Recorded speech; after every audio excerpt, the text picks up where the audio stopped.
어, 김원 박사의 성경 신학 철학 이야기입니다. 오늘은 한국의 사회주의의 유입에 관해서 말씀드리고자 합니다. 어떤 경로로 사회주의가 한국에 정착하게 되었는지에 대한 여러 가지 이유가 있지만 좀 간추려서 한 세 가지로 설명해 보려 합니다. 첫 번째, 한국의 사회주의는 일제시대 때에 소위 유럽 구라파에서 소위 막스 레닌주의에 대한 동경심과 혹은 사회주의 자체에 대한 새로운 지식의 충동으로 많은 지식인들이 사회주의에 탐닉하게 되었습니다. 이런 영향으로 일본 제국주의 안에서도 젊은 이들이 소위 제국주의의 문제점들을 느끼고 있었던 차에 그와 대항해서 새로운 이데올로기를 필요했었습니다. 그러므로 사회주의는 소위 일본 지성인들에게도 역시 새로운 이데올로기로 제시되었습니다. 자, 이 가운데 살고 있는 소위 한민족주의자, 소위 한국의 자손들도 역시 마찬가지의 동향을 보이고 있었습니다. 그들 역시 새로운 이데올로기를 필요로 했고, 그리고 사회를 새롭게 설명하는 새 지식을 받아들이기를 원했습니다. 이때 사회주의는 자연스럽게 조선 지식인들에게 정착되기 시작했던 것입니다. 그리고 두 번째로 사회주의는 이제 6.25 전쟁을 통해서 새로운 두각을 드러내었습니다. 6.25 전쟁을 통해서 한국 사람만큼 사회주의 혹은 공산주의의 문제점을 각인한 사람들은 없을 겁니다. 많은 사람들이 죽었습니다. 그리고 사회주의가 이야기하는 그 소위 유토피아이즘, 공평과 평등을 주제로 하는 사회, 그리고 모든 이들이 많이 천상에서 느낄 수 있는 그런 이론적인 세상, 그 세상에 대한 동경을 시골 사람들도 가지고 있게 되었습니다. 이것을 이용한 김일성의 또한 공산주의의 침입, 소련 막스 레닌주의의 또 팽창주의, 이런 것들이 아우러져서 이 땅에 사회주의가 침입하기 시작했었습니다. 많은 사람들이 사회주의의 폐해를 보고 사회주의 문제점들을 느끼기 시작했습니다. 그러나 전쟁이 끝나자 남쪽에는 새로운 정권이 세워졌습니다. 박정희 새로운 정권에 의해서 많은 소위 계획주의적 경제정책과 그리고 독재 정책이 펼쳐지고 있었습니다. 이건 부득불 그럴 수밖에 없는 상황이었지만, 그러나 당시 젊은이들은 탈출구가 없었습니다. 소위 일반적으로 자본주의의 폐해는 유럽에서도 나타나고 있었고, 특별히 한국이라고 하는 조그마한 땅에서도 나타나고 있었습니다. 자본주의가들은, 소위 자본자들은 모든 것을 가졌습니다. 그리고 잡힌 자들은 폐해를 입고 그리고 모든 것을 뺏깁니다. 자, 이런 상황에서 항상 대두되는 문제는 잡힌 자들의 소외 개념입니다. 자, 잡힌 자들의 이 고통과 소외를 무엇으로 메꿀 수 있겠습니까? 소위 자본자들은 그 자본주의 논리에 의하여 공평을 외치지만 그것은 현실화되기 어렵습니다. 그래서 밸런스 앤 체크이라고 견제와 균형이라고 하는 자본주의 원리를 외치고 또 실현하려 노력했습니다.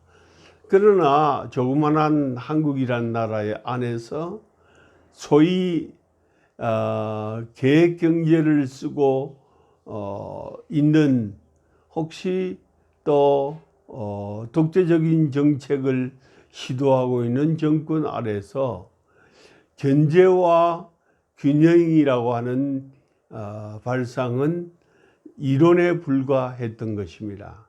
이 때문에 많은 소외의식을 느꼈던 지식인들은 새로운 사상적인 탈출구를 원했습니다.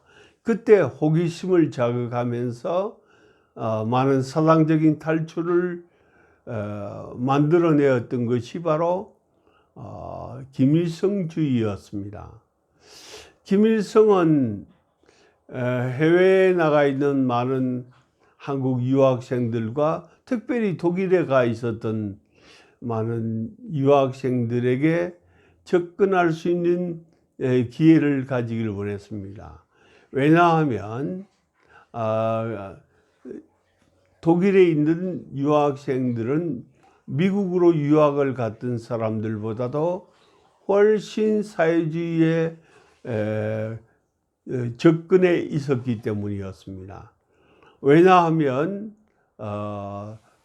독일 지성인들 역시 사회주의적 좌파 개념이 그들에게 동정심으로 주어져 있었기 때문입니다. 한 예를 들어서 한국에서 많은 유학생들이 해외로 나아갔을 때 그들은 한국이 너무나 작고, 그리고 한국에서 시도되고 있는 독재 정권의 숨막힘을 느끼고 있었습니다. 그래하여 그들은 새로운 지식 체계를 받아들이기를 원했는데, 이때 소위 막스 레닌주의가 표방하는 유토피아의 개념이 그들에게는 하나의 희망이었습니다. 그런데 그 유토피아를 동경하면서 소위 김일성주의를 처음부터 받아들인 것은 아니었습니다. 그러나 김일성주의가 그들에게 깊은 영향을 주게 된 것은 김일성 자신의 개인적인 실수와 또 우연한 조직적인 기회 때문이었습니다. 한 예를 들어서 독일에 한국인으로서 유명한 음악가가 있었습니다.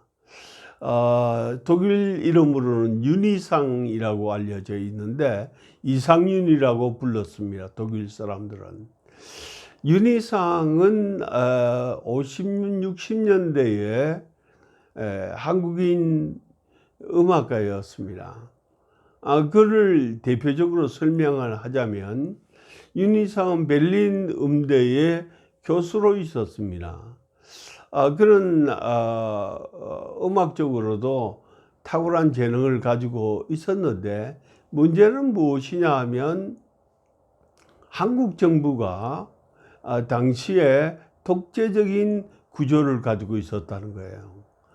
그런데 독일에 살면서 미국은 소위 메카시 운동으로 소위 공산주의에 대한 반감으로 사회적인 모든 정책이 자본주의로 평준화되고 있었습니다. 그러나 독일은 그렇지 않아요. 독일은 당시에 사회주의가 또 새롭게 접목되고 있는 상황이었고 지식인들의 새로운 관심이었습니다. 그러자 이상윤과 같은 사람들이 소위 동독의 사회주의에 관심을 기울이게 되었습니다. 베를린에 가면 아주 재밌는 그 지하철 구조가 있습니다. 프리드리히스트라세라고 지하철이 지나가다가 땅으로 한번 올라오는 역이 있습니다. 근데 그 역은 바로 동독역입니다. 그러면 서독 사람들은 그 역에 내릴 수가 없어요.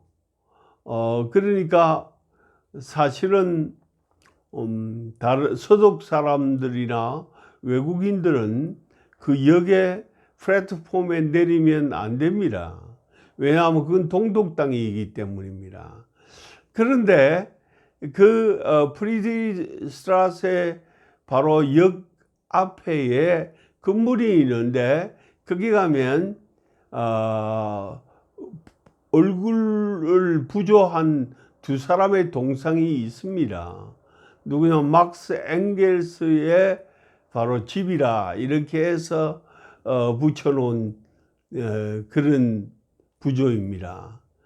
그런데 그 막스 엥겔스가 살았다는 그 집은 이전에 김일성이 소위 떡국을 하도록 하는 조선냉면집이었습니다.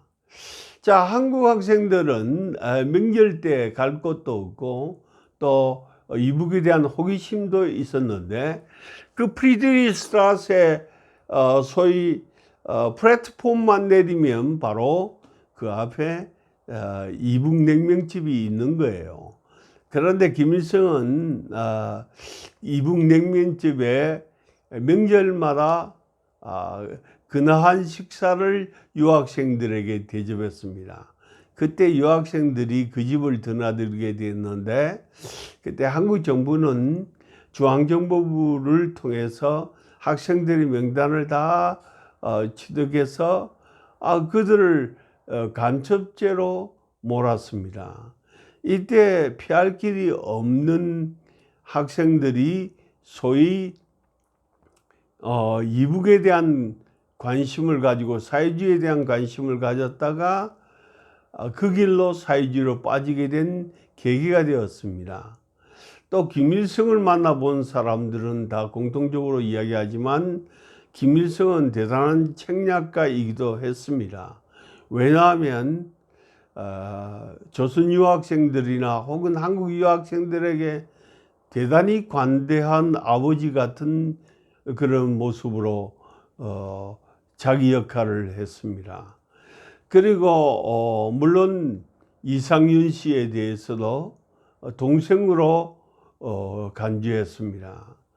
그러니 김일성은 자기하고 좀 더 관계 있고 앞으로 사용할 수 있는 사람이라 생각하면 호영호재했습니다. 그리고 생활비를 규칙적으로 보내주었습니다. 이런 연유 때문에 많은 유학생들이 사회주의로 빠지기 시작했습니다. 자, 그들은 이제 고국으로 돌아올 수 없는 상황에서 이북에 자주 왔다 갔다 하면서 이런저런 인연을 맺게 되고 김일성이 직접 관리하는 그런 사람들이 됩니다. 자, 한국에는 정치적인 독재 때문에 해외로 망명하는 정치인들도 많았습니다. 그때 해외로 망명하는 정치인들을 눈여겨본 것 역시 김일성입니다. 김일성 그들에게 정치 자금을 대고 생활 비용을 대었습니다. 소위 비자금이죠. 그 많은 비자금들을 김일성은 스스럼없이 내어놓았고 그리고 간접적으로 그들과 컨택했습니다. 이 때문에 많은 망명 인사들 중에 김일성으로부터 친히 형님이라고 부르던 사람, 동생으로 불리운 사람들이 생겨났습니다. 그들은 후일에 충성맹세를 하고 한국 사회의 위정자가 되기도 했지만은 그들은 많은 도움을 김일성으로부터 받고 소위 반공법이라 혹은 소위 사회주의의 이념이라 하는 것은 결코 넘어서는 안 되는, 보통 사람은 상상할 수 없는 영역이라는 그 상상을 뛰어넘어서 언제든지 가까이 친숙하게 접할 수 있는 바로 개념이 되었습니다. 그런 정치에 어려움이 있을 때마다 이북의 김일성에게 도움을 구하고 김일성은 또 그들에게 필요한 대로 도움이 되었습니다. 이것이 바로 한국 소위 사회주의의 태동이자 곧 한국의 많은 정치인들이 이리저리 혹은 종교인들도 이리저리 다 김일성주의와 연결되는 그런 계기가 되었습니다. 심지어 김일성은 한국의 유력한 사람들을 초청하고 동생으로 불렀습니다. 그들에게 특별한 그런 뇌물을 주고 그들을 바로 자기 편에 예속하게 했습니다. 그러므로 한국 사회에는 많은 소위 김일성 추종자들이 생겨났습니다. 황정엽 씨가 말하는 고정간첩 5만 명의 이야기가 바로 그런 종류입니다. 자, 한국의 사회주의는 이런 새로운 지적 호기심과 동경심과 더불어 시간이 지나면서 새롭게 발전해 갑니다. 그것은 무엇이냐 하면 당시 60년, 70년대에 독일 신학계와 철학계에서 동경으로 하던 바로 사회주의 이론이 신학 이론으로 접목되기 시작했다는 것입니다. 더군다나 우리는 정상적인 자본주의 국가가 아니었습니다. 그러므로 자동적으로 한국에서는 잡힌 자와 잡은 자의 소위 자본가들의 지배에 노동자들이 고통당하는 갈등을 겪을 수밖에 없게 되었습니다. 이것을 교모하게 공산주의자들은 자신들의 사회주의 이론으로 해답을 찾기 시작했습니다. 소위 공평과 분배라는 개념이었습니다. 한국 사회의 소위 자본주의의 내적 원리인 균형과 소위 견제라고 하는 그 도리를 적용하기에는 한국은 너무나 현실적인 문제에 부딪히고 있었습니다. 따라서 한국은 여전히 독재를 주도하는 그런 구도를 가질 수밖에 없었습니다. 이때 많은 한국의 지성인들은 바로 자신들의 숨통을 틔울 수 있는 원리를 소위 공산주의 이론에서 찾았습니다.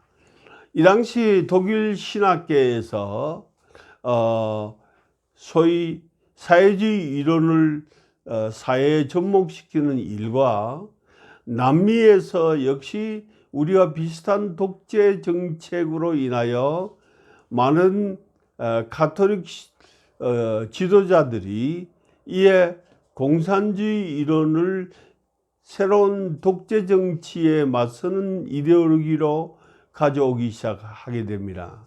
이 때문에 공산주의는 남미에는 흔한 것이 되었습니다. 이때 유명한 신학 이론이 나오는데 소위 독재자들로부터 구원을 시키는 모세 이론입니다. 소위 비코라는 사람의 신학 논리입니다. 구스타프라고 하는 유명한 신학자도 소위 독재 정치에 맞서는 사회주의 이론을 펼칩니다. 독일에서는 여러분에게 이미 전수한 바와 있는 것처럼 타이슨과 그리고 그 영향권과 함께 한국 유학생들과 한국의 지성인들이 동료를 같이 하기 시작했습니다. 이 때문에 발생한 것이 무엇이냐면 한국의 상황을 새롭게 해석한다. 민중신학이 대두되었습니다. 민중신학은 알고 보면 공산주의 이론이나 사회주의 이론과는 좀 별개였습니다. 그러나 구도상으로는 바로 민중신학은 잡힌 자들의 세상의 고뇌를 소외를 해결하는 방식을 제시합니다. 예수님은 바로 민중들을 지도하는 자입니다. 따라서 사회주의가 이야기하는 소위 막스 레닌주의의 가장 중요한 핵심인 공평과 분배와 그리고 잡힌 자들의 지도, 잡힌 자들에게 소위 소외를 해결할 수 있는 길을 제시해 준다는 거예요. 실제 공산주의는 이런 문제에 대한 답변을 가지고 있지 않았습니다. 러시아 공산주의는 알고 보면 집단 체제에 의한 소수인의 이익만을 위한 것이었습니다. 이것은 중국 공산주의도 마찬가지인 것처럼 사실은 공산주의권 안에서도 하나의 유토피아에 불과한 것이었습니다. 유토피아는 존재하지 않는다는 뜻을 가지고 있는 단어입니다. 그러나 그들은 나름대로 서방이 모르는 집단 체제의 소위 분배와 공평의 원리를 이제 선전하면서 소위 사회주의, 팽창주의 이론을 펼쳤습니다.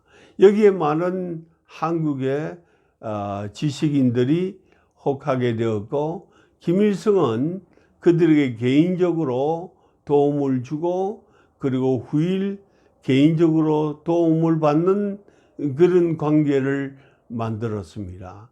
이것이 바로 한국 사회주의의 유래입니다.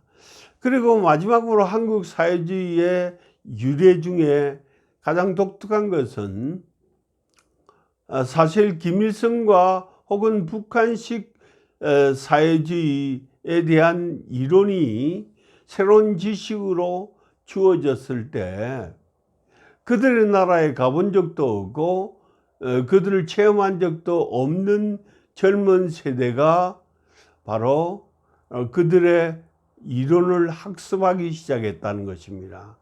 자생적 공산주의가 소위 대학가에서 발생하기 시작합니다.